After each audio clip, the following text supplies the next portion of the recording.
Well, hey guys, thank you very much all for joining. As you can probably hear in my voice, I've been a bit sick.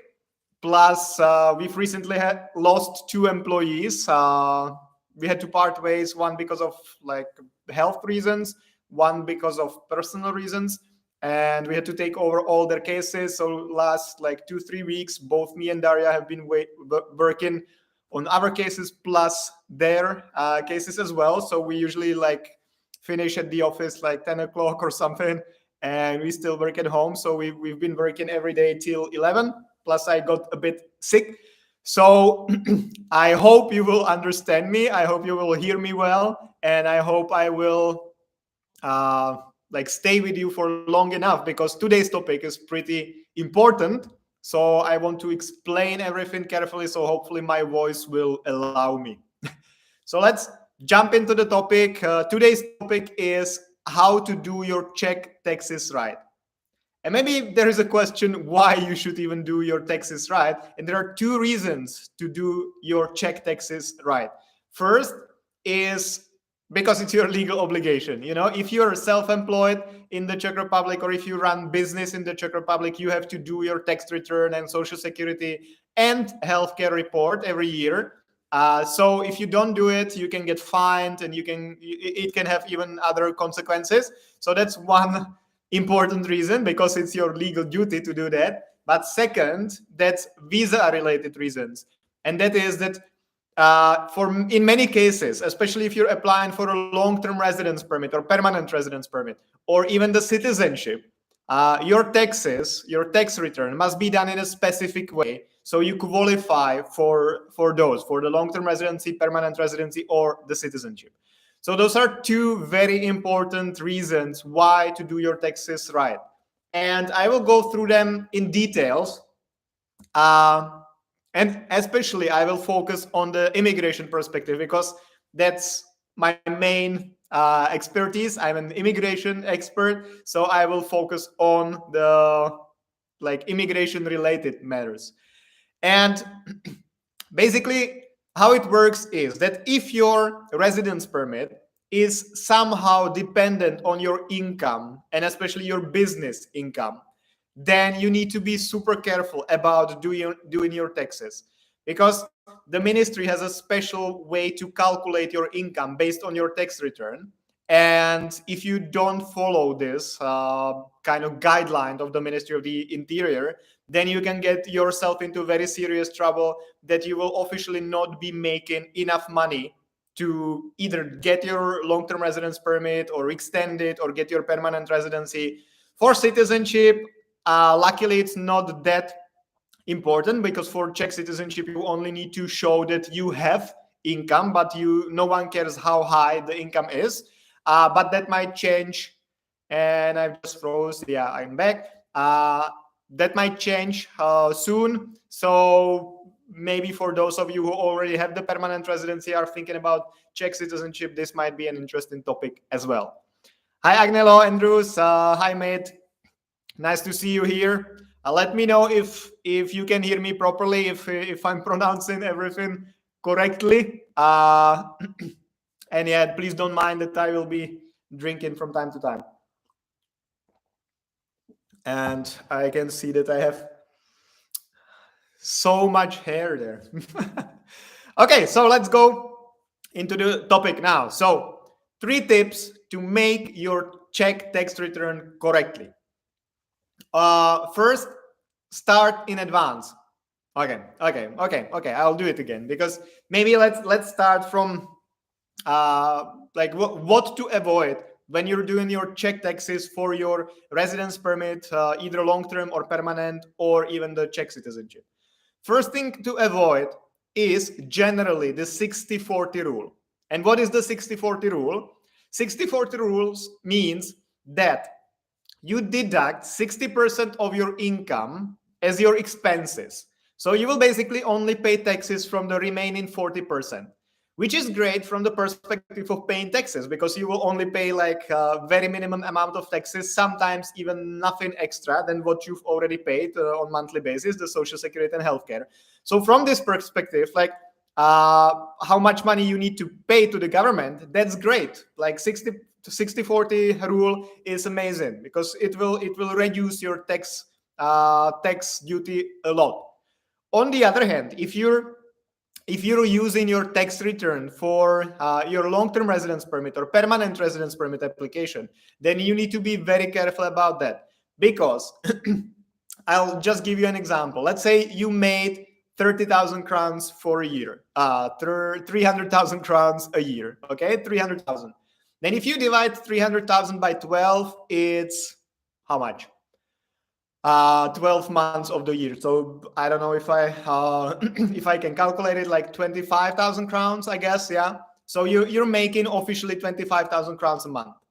But if you do the 60-40 rule, or if you use the 60-40 rule, you basically deduct 60% of your income as your expenses. So instead of 300,000, you will only be paying taxes from 100,000. And that will be your official tax base, and the ministry will be calculating with that. And if you divide 100,000 or 120, I guess it is, by 12 months, then you're officially making only 10,000 crowns a month instead of 25. And 10 is in most cases not enough to qualify for the residence permit, either the long-term one or the permanent residency. So you need to be very careful. In some cases, the 60-40 rule can be justified, but you need to make sure that even after you do the reduction, the 60% reduction, that you will still be above the minimum limit. Okay, so that's the most important thing. And if you should like take one like clever idea from this live stream, this would be it. So make sure that you don't use the 60-40 rule, or if you do it, then you still make the minimum requirements. Okay. And now let me maybe explain a bit more how the ministry calculates your income based on your tax return. How it works is that the ministry will look at your tax base, which is the income minus expenses. So if you're using the 60-40 rule, they will be looking only on the 40%. So instead of 300,000, it will be 120. Okay, so they take the tax base. Then they deduct the tax you're supposed to pay. Then they deduct the social security you paid during the whole year. And then they deduct the healthcare you paid if you're part of the public healthcare system. And then whatever is left, they will divide it by 12, or the amount of months your trade license was active in that particular month. So in general, it's usually 12 months, but it can be 6 if you only got the trade license in July, or you get the point. And then they will compare this number with the minimum requirement of the concrete residence you're applying for. And again, just to give you a general idea, because there is a special calculation for that, and it depends on how many people live in your household and what is your rent, all this. But generally, the minimum you need to be making is, let's say, 4,000 crowns for one person.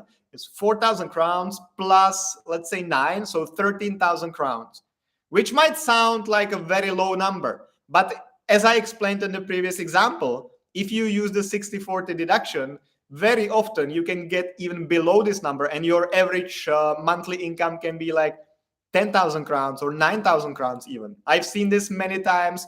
If you don't do taxes through the accountant we recommend, then you need to be very careful, and you need to make sure that the person knows what they are doing, because if they just use, they generally, accountants use the 60-40 rule for everyone, especially for Czechs, because that's the way to save as much taxes as possible. But if they use it for you, and you need the tax return to be done for your residency, that can have a fatal consequences, because you might not qualify for the long-term residency or permanent, and you might be like even deported and sent back home because you're not meeting the basic requirement of the income. So be very careful about this. Okay. And then maybe 3 tips to make doing Czech taxes a bit easier for you. Number 1 would be starting enough so again, so 3 tips to make your taxes in the Czech Republic easier and like smoother. Number 1 would be starting enough in advance. I'll elaborate in a second. Second would be finding a good person, good accountant, good tax advisor who knows what they are doing and what you need for the residence permit. And third, make sure that you explain everything to them, that there is an understanding between you and them about the residency and how much you need to be making, how much you made, and from what sources. So those will be 3 tips. So number 1, start in advance. Officially, the tax return and the social security and health report must be submitted to those authorities before the end of March every year for the previous year. So before the end of March 2022, you need to submit your tax return and social and health reports for 2021. Yeah, so most people, especially most Czechs, leave this for the very last moment, for like March or like even the second half of March, which is still possible, but it brings 2 complications. First, it's very difficult to get an accountant or a good accountant at that point because they are all like very, very, very busy. And second thing related to that is that if they are super, super, super busy and they want to accept your case, you need to pay a lot more money than if you started or if you had started with the tax return in January, for example. So definitely for a couple of reasons, start even like January. Now is still a good time.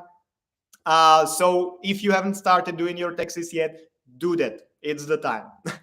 Second, find a very good person who understands how the taxes work for foreigners.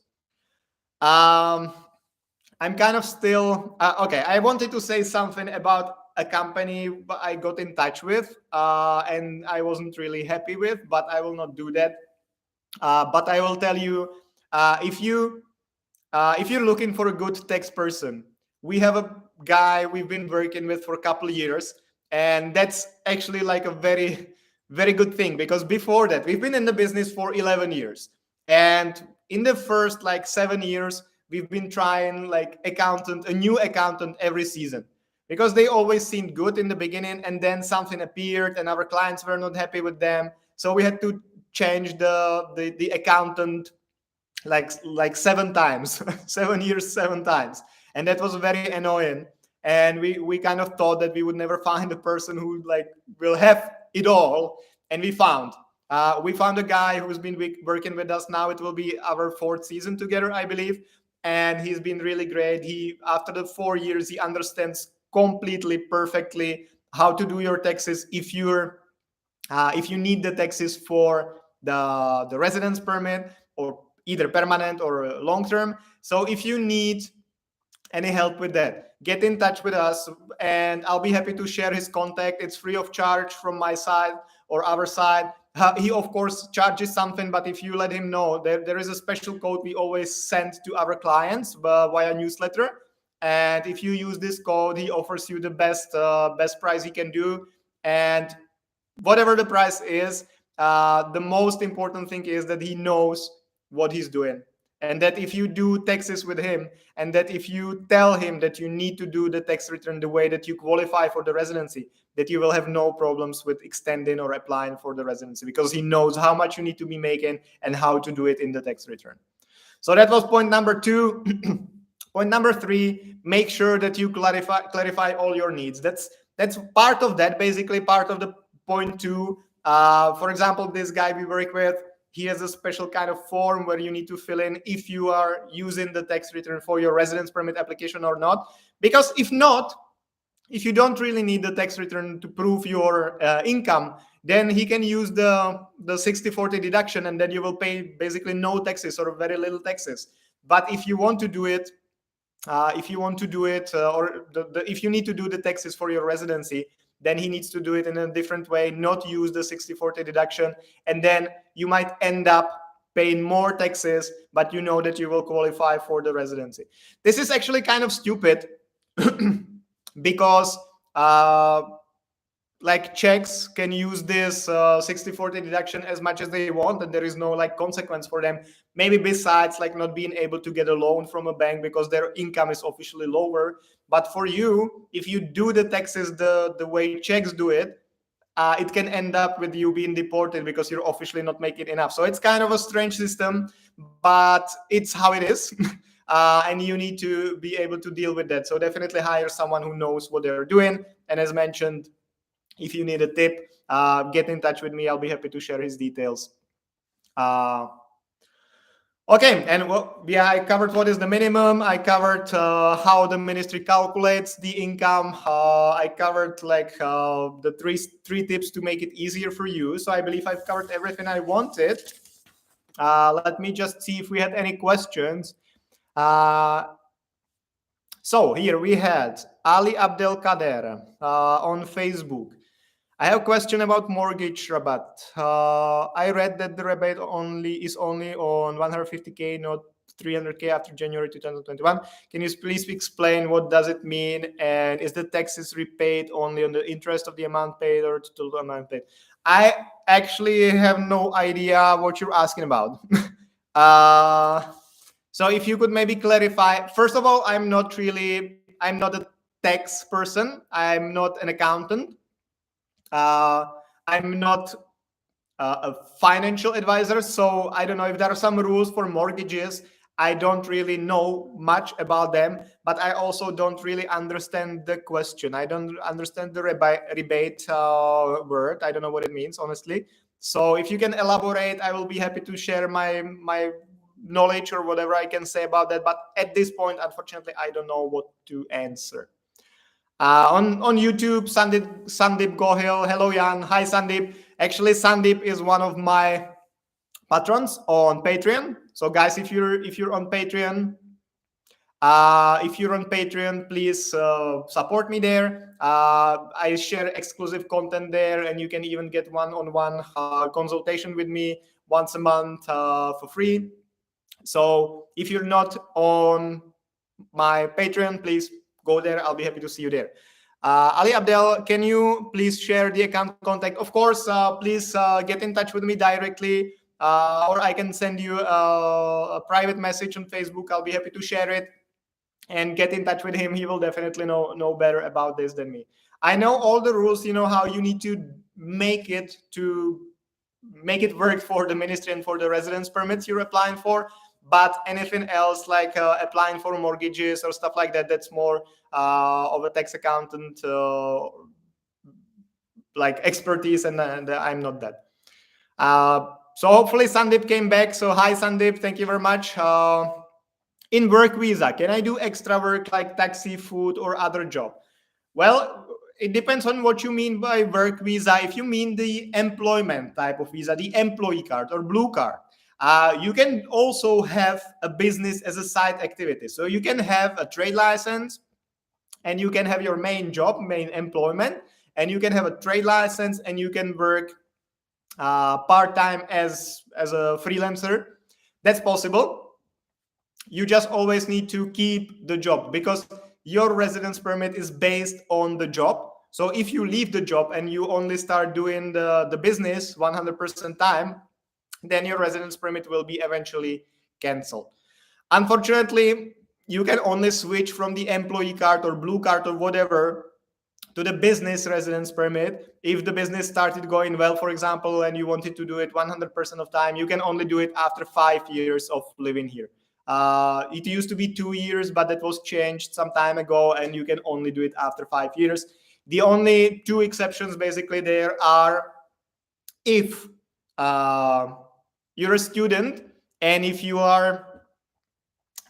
after finishing your studies, if you got the job seeker residence permit, then you can switch to the business residence permit sooner than after 5 years. And also, if you had the temporary residence permit as a family member of an EU citizen, then you break up or get divorced or whatever, then you report it to the ministry. They give you 60 days leave-in visa, leave-in order. And if you, within that 60 days, apply for some other residence permit, you'll be able to stay here, and this is the one you can apply for. So those are two exceptions when you can apply for the switch to the business residence permit earlier than after 5 years, but generally it's only after 5 years of being here. But also generally there is no problem with you having both employment and being self-employed at the same time. That's completely possible. Kingsley Bauban, is income tax 15% on the 40% income of 60/40 system? Yes, that's correct. The income tax is always it's always from the tax base. So your total income minus your total expenses, and then 15% out of that. There are always some reductions as well. For example, every person who does the tax return can deduct 25,000 crowns roughly from their tax to be paid.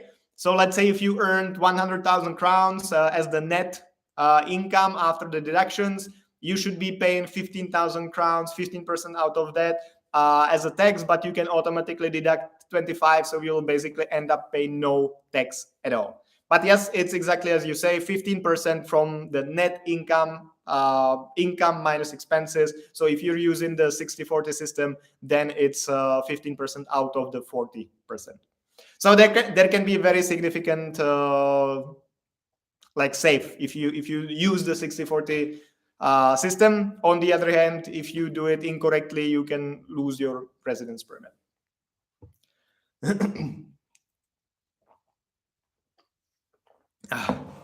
Okay, guys, some more time for your questions, because you can hear that my voice is already kind of disappearing. So let's say one more minute for those of you who are still here. If you want to ask any questions, please feel free to ask. I'll be happy to answer and elaborate on that topic. Otherwise, I will be again like weirdly dancing here, and I will leave in about like 30 seconds. Well, yeah. So hopefully, guys, also if you're watching me here live on or in my Facebook group, Expats in CZE Help and Support group, where I share my advice and I do all these live streams and answer people's questions. You can also you also watch me or are watching me on YouTube. I upload all the videos there, and I also do shorts there. But then also if you're maybe about like shorter form of videos, then find me on TikTok, because the highest following I have is on TikTok. On YouTube, I have at this point like 350 followers, which is great, and I'm really grateful for you and thank you for that. But it's still like a very low number. On Facebook in the group there is almost 1,000 people, so that's great as well. But on TikTok I have like 2,500 followers and like 15k views, so it's the best platform for me. So if you're more about short videos and you just want like the information condensed in like 1 minute, then definitely find me on TikTok as Jan _ Kalina, I believe, and join me there. So Rovena Casino, hi and good night to the dog. Rovena, nice to see you. I need to show you the dog at some point, but today he's very calm. As I always say that he always starts doing crazy shit when I do live streams. Then it's not true today, because I gave him a lot of food, so he's like sleeping in the corridor. So unfortunately, no dog today. But I definitely had him in some of the previous videos. So if you watch them all from the beginning till the end, and you don't spare any second, then you will probably find him there. And of course, whenever your visa gets approved, I'll be happy to show you in person. Kingsley Bowen, thank you. Thanks, Jan. For my friends doing Uber Bolt, is there some discounts they get when they pay income tax and DPH yearly? This is more like a tax question. That generally for VAT there is no like discount. You can only like deduct whatever you buy with VAT. Then whatever you sold with VAT, you can deduct that, and that's usually like a very small amount. But besides that, any other discounts, I'm not aware of those. For the standard tax return, there is this general discount that everyone gets, the 25,000 crowns. Then always, if you have a kid or a wife, you can deduct some amount from your tax return as well. If you're paying yourself the like life insurance, and if you're, I'm not sure if it's the pension. I believe that's the pension. If you pay also towards the pension, but not the state one, the social security you pay on monthly basis. But if you pay like a social insurance extra on top of the standard one, then you can also deduct it from your tax base. So there are some ways, but this is more of an accountant topics. So if you wish, get in touch, and I'll be happy to share the contact details of the tax person we've been working with, and he will definitely be able to tell you more than me. You mean the private pension? Well, there is. I'm not sure if it's the pension or the.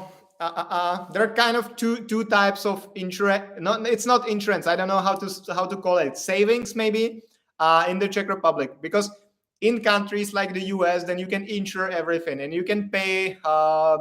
You can buy shares and get dividends and all this. This is not really popular in the Czech Republic. Czechs don't really know how to deal with money.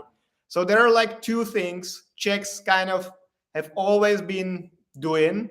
And one of them is that you start like saving for a house, for a mortgage or something. There is a kind of a special product which the insurance companies offer, and you can pay towards your, you set some amount, say, hey, in 10 years, I want to have like 500,000 on the account, and then I will use it as a down payment for a mortgage. And then you pay on monthly basis. And I believe this is the one you can deduct.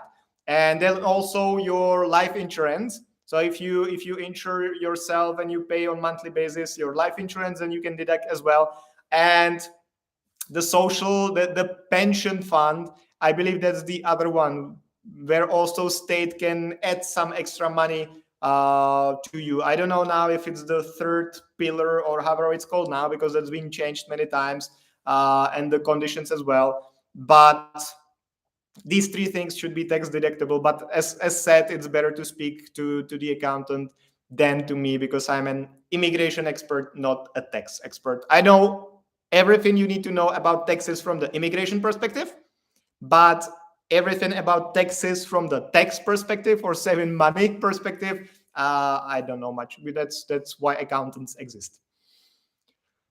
Oh, okay, guys, I'm already, my throat is very tired already. So one last question, if there is,